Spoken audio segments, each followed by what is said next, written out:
This was not an ordinary raid. Over several consecutive days, hundreds of drones were launched toward Moscow, in one of the largest attacks against the Russian capital since the war began. Airports were forced to temporarily suspend operations, air defenses were activated, and once again, Moscow became the center of attention. What makes this surprising is not just the scale of the raid, but the fact that Moscow has long been regarded as the most heavily protected location in Russia. If you had to choose the city best equipped to defend itself against aerial threats in the entire country, most people would think of Moscow. Yet raids like these continue to occur. Not all of them reach their targets. Not all of them cause significant damage. But that is not what military analysts find most interesting. What interests them is a different question. Why do raids like this continue to happen? And that is where the most interesting part of the story begins. It is not how many drones appear in the skies over Moscow. It is why raids like these continue to happen at all. For more than 3 years of war, Moscow has had an advantage that most Ukrainian cities never had: distance. The major battles have taken place in Donetsk, Zaporizhzhia, Kherson, names that appear every day on battlefield maps, but very rarely on the streets of Moscow. What makes Moscow different from many other cities in this war is not its size, but its location. The front line lies hundreds of kilometers from the Russian capital. That distance provides an important advantage. It creates separation.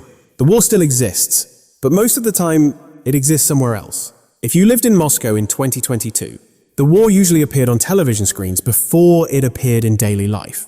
The evening news talked about battles in eastern Ukraine. Battlefield maps changed constantly, but the next morning, the city still functioned as normal. Trains still ran on schedule. Airports still operated. The rhythm of life in the capital was almost unchanged. That is the advantage that distance provides. For decades, distance was effectively the first layer of defense for every major capital. The farther from the front line, the more time there is to detect a threat. The farther from the front line, the less likely it is to be directly affected by the fluctuations of war. That logic has existed throughout many modern conflicts. But what has been appearing around Moscow in recent times is putting that logic to a new test. The distance is still there. Moscow has not moved any closer to the front line. But the sense of separation that distance once provided is gradually changing. And that is the part worth paying attention to. Because if distance no longer provides the same level of security as before, what is changing? And what kind of challenge is Moscow facing that traditional layers of defense were never designed to handle? When discussing the defense of Moscow, many people tend to think of modern missile systems, massive radar networks, air defense rings surrounding the capital. But to understand why raids continue to occur, we need to go back to the period when these layers of defense were first developed. During the Cold War, military planners operated on a fairly simple assumption. If a major war broke out, the threat would come from beyond the country's borders. It could be strategic bombers, it could be cruise missiles, or a large-scale attack from a peer adversary. Those threats were extremely dangerous, but they also shared one common characteristic. They were not easy to conceal. To attack a capital city, an adversary had to mobilize significant resources, prepare over a long period of time, and usually leave behind numerous warning signs. Defense systems were built around that logic: early detection, long-range tracking, interception before the threat could approach its target. For decades, most major defense systems were built on that assumption, not only in Russia, but also in the United States, Europe, and many other places. But war does not stand still. In recent years, militaries have begun facing a different type of challenge. The threat does not necessarily have to be large. It does not require the mobilization of enormous assets. And sometimes it appears in ways that traditional defense systems were not designed to handle. That is when the question begins to change. It is no longer, how strong is this layer of defense? But rather, what was this layer of defense designed to counter?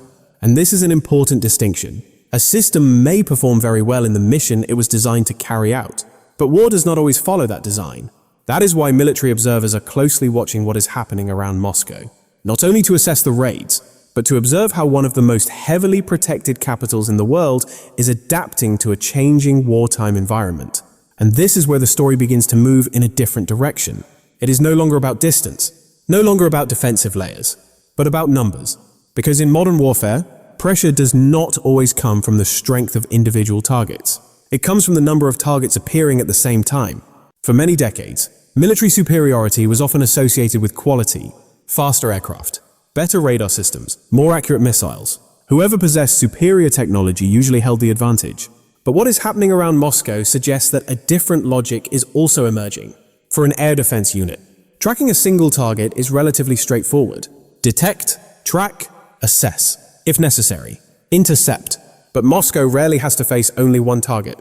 As the number increases, the task does not simply become larger. It becomes more complex. Which target should be prioritized? Which target is the real threat?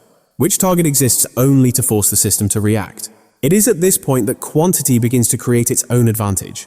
In many previous wars, success was often measured by what was destroyed: a bridge, an ammunition depot, a military base. But modern warfare is not always measured by the number of targets that are hit.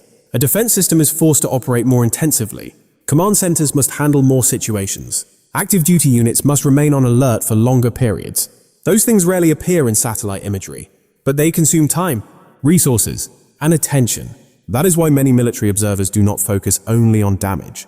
They also focus on the response that an attack generates. A raid may end within a few hours, but the defense system on the other side still has to prepare for the next one. The following day, the following week, and possibly many months afterward, success is no longer found only in breaking through defenses. Sometimes it lies in forcing the opponent to maintain a continuous state of alert. That is what makes the raids around Moscow so interesting to military observers, not only because of what appears in the sky, but because of the pressure they create beneath the defense system. And that pressure rarely stops at air defense units. Sooner or later, it will appear in the decisions made at higher levels. A raid may last only a few hours. An airport may return to operation the very same day.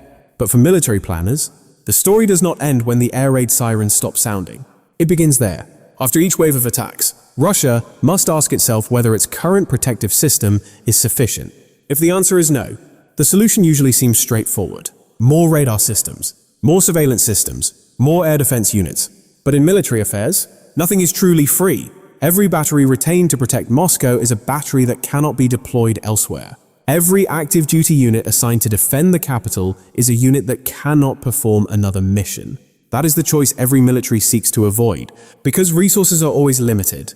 That is also why military observers do not focus only on the number of targets that are hit. They focus on the response that the attack forces the opponent to make. A raid may end after a few hours. The changes it creates may last for years. That is the part being watched very closely around Moscow. Not whether Russia's defense system can intercept a single wave of attacks, but whether that system can maintain the same level of protection if pressure continues, month after month. During the Cold War, the question was often quite simple. Could the defense system stop the attack or not? What is happening around Moscow raises a different question. Can that system maintain its effectiveness when it must respond continuously over a long period of time? That is an important distinction, and it is also why the raids around Moscow are being watched not only in Russia, from Washington to Brussels, from Beijing to New Delhi. Military planners are observing the same issue, not the issue of interception, but the endurance of the entire defense system, because in modern warfare, strength is no longer measured only by the ability to defeat an attack. It is also measured by the ability to sustain that protection, day after day, year after year. Moscow is still not a frontline city. The airports have reopened. Life in the Russian capital continues. But the recent raids reveal something noteworthy. Distance was once one of Moscow's most important layers of protection. Today, that distance still exists, but it no longer provides the same separation that it did in the early years of the war. That is why military observers are interested in this story. Not because a single raid can change the course of the war, but because of what it reveals about the pressure emerging within modern defense systems for Russia. This is a story about protecting the capital in a changing security environment. For many other countries, it is a reminder that assumptions that existed for decades may no longer be as valid as they once were. And perhaps that is the most important part of the story. Not how many drones appear in the skies over Moscow, but the questions they are forcing military planners to answer in the years ahead. Do you think raids like these are changing the way countries think about territorial defense? Leave your thoughts in the comments section. If you enjoy videos analyzing military strategy and the trends shaping modern warfare, don't forget to subscribe, and turn on notifications so you don't miss future videos. Thank you for watching. Do you think raids like these are a sign that traditional defense systems are facing an entirely new challenge? Leave your thoughts in the comments section. I would really like to hear your perspective on this question. And if you enjoy in-depth videos about military strategy, defense technology, and the changes shaping modern warfare, don't forget to subscribe, and turn on notifications so you don't miss future videos. Thank you for watching.